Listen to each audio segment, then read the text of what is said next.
Welcome to the Young Crones Cafe, where you can get a magic brew full of all sorts of information, both witchy and practical. Grab a cup of coffee and join us. I'm Elizabeth, a wordsmith. And I'm Dave, a modern-day sage. We are going to talk about various witchcraft and life topics from a slightly more mature perspective, at least most of the time. Thanks for joining us. Hello, everybody. It's Dave with a little something extra from the Young Crones Cafe and the two Young Crones. Something to tide you over until our next full episode. Elizabeth has been busy dealing with her family, recovering from a house fire, so she's a little busy this week. And I told her I'd be happy to take care of this. It actually works out wonderfully because there is something that's been very much on my mind lately, and I get to take a couple of minutes to talk about it. There is power in all words. I'll say that again. There is power in all words.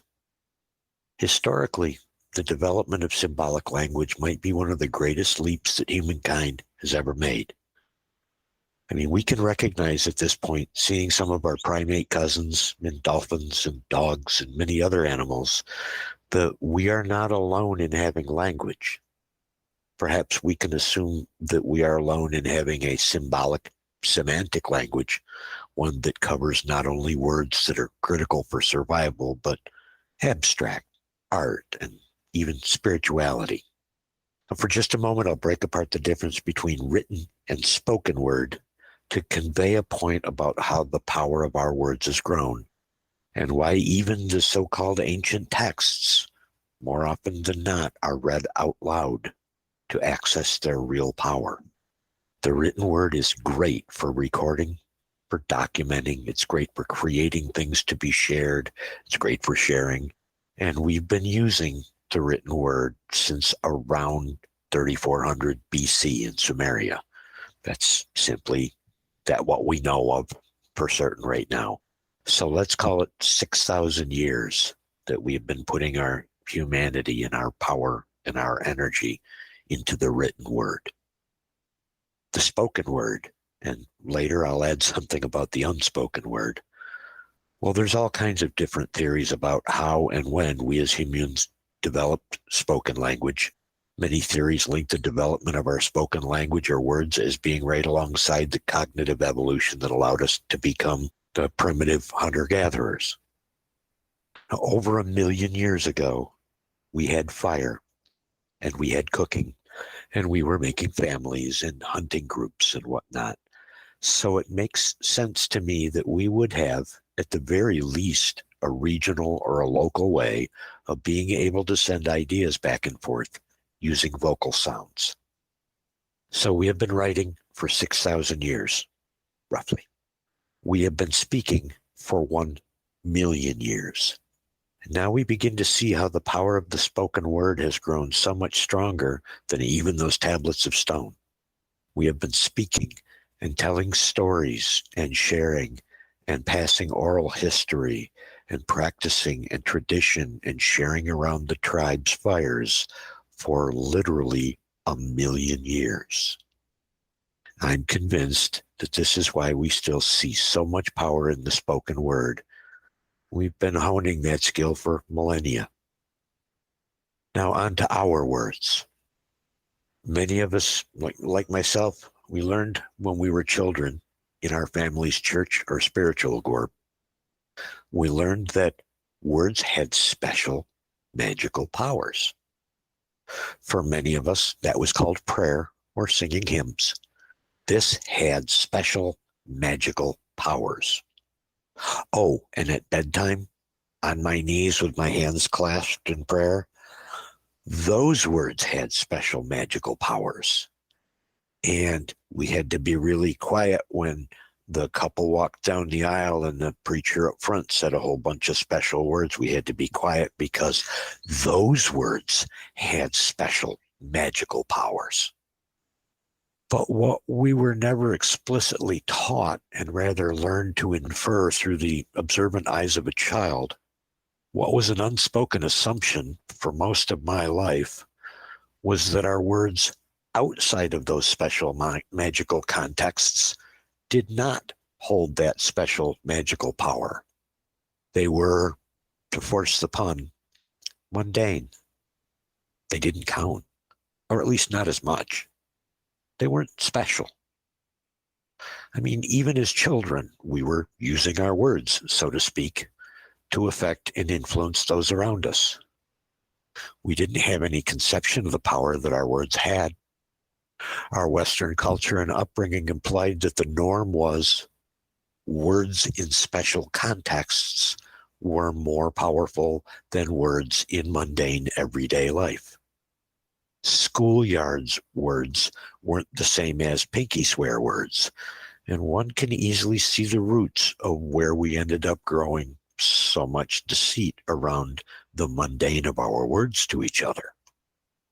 Now, I'm just now, at almost 60 years old, starting to understand my recent realization is that it's every single word that I say, and I mean every single word, everything that comes through my speech center, whether it's internal or external, whether I speak it out loud or I whisper it under my breath or I think it in my head, every mantra, every single word carries with it the power of spell casting or of prayer or of incantations of magic, a pledge, a solemn oath or a vow.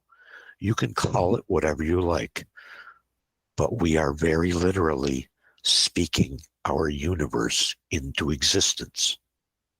I, for one, admittedly had gotten into the habit of not thinking of my own words as having that kind of power, especially when I was standing in the mundane world. And this is why I wanted to share this with you. We use our words, and we literally have impact over our universe. The words that we use towards others, they hear, and so does the universe. They are affected by our words, even when we may not intend them to be affected. And so is the universe, even when we may not intend it to be affected. We use words about ourselves around others, and the universe hears, and the people in our local tribe hear, and the people are affected by our words, even when we may not intend them to be affected. And so is the universe, even when we may not intend it to be. We are affected by our own words, even when we may not intend to be affected. For example, when we refer to us as silly or lazy or what have you, that is affecting other people's perceptions of us. It is affecting the universe, and it is affecting our own perceptions of us. And we use words in our head a lot that we never say out loud to others. Well, the universe hears those words too. We hear those words. In my case, the veteran hears all this internal self-talk, and the little boy hears all of this, and the sage hears all of this. Magic is being produced one way or the other. There is not an off switch. It's a part of our humanity to have this power in our words. And there is even a special strength in the words that we say to ourselves. And yet, I can't even begin to describe some of the vile things that I have said to myself about myself in the past. I'm realizing that a strong amount of who I am as a human being today is the result of what I have talked myself into being. I've talked myself into being this person with my words. So the universe hears all of our words. It hears our often unaware chants and invocations, our inner rain dances, our sworn oaths. And realizing this now, it's helping me to speak more slowly. I realize that my words have power. You know, now I'm in a podcast, so there is the potential that my words could even, yes, I'm still in the call.